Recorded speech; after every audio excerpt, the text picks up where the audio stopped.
Երևանում շնչելը վտանգավոր է, բնապահպանները չեն բացառում, եթե օդի աղտոտվածության ինդեքսը շարունակի մնալ վտանգավորության սահմանում, հնարավոր է դիմակով քայլենք մայրաքաղաքում։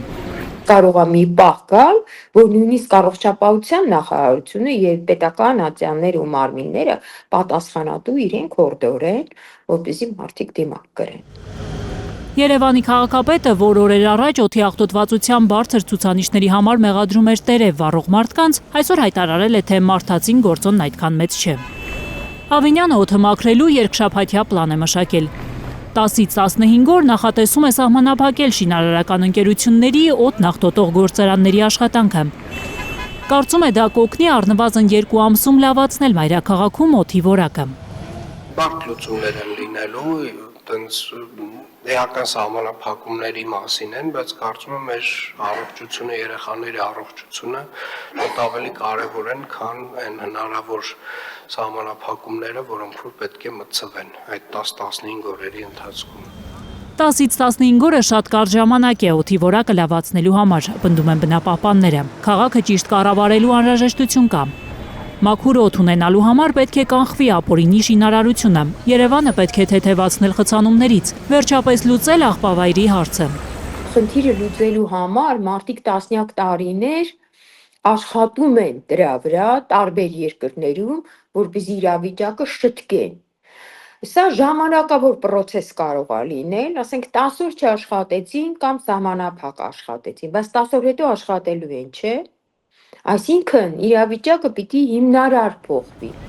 Երևանի քաղաքապետարանը մայրաքաղաքի օդը մաքրելու համար նաև երկարաժամկետ լուծումներ է մշակել։ Հարյուրավոր հեկտարներով մշտադալար անտառածածկ տարածքներ պետք է ստեղծվեն,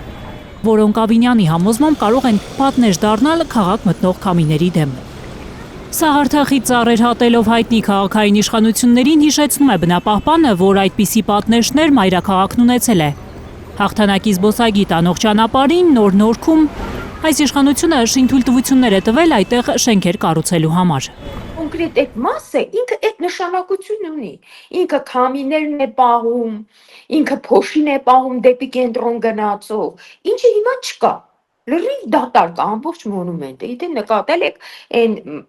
Մայր Հայաստան հուշարձանից ներքև, որ ուշադիրն է, լրիվ այսպես կոպիտ ասած ճաղատ ուրեմն սարա։ Համացանցում իշխանամետ կայքերը տեսանյութեր են տարածում, թե Թբիլիսիում եւ Վրաստանի այլ 5 քաղաքներում նույնպես օդի աղտոտվածության բարձր մակարդակ է արձանագրվել։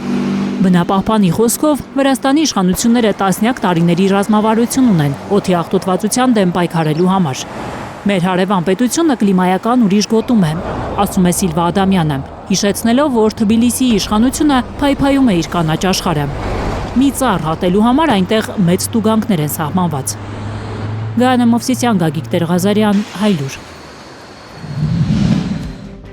Հայաստանում եւ աշխարհում տեղի ունեցող իրադարձությունների մասին առաջինը իմանալու համար բաժանորդագրվեք մեր ալիքին։ Սեղմեք զանգակը, որ բաց չթողնեք ամենահրատապը, ամենակարևորն ու հետաքրքիրը։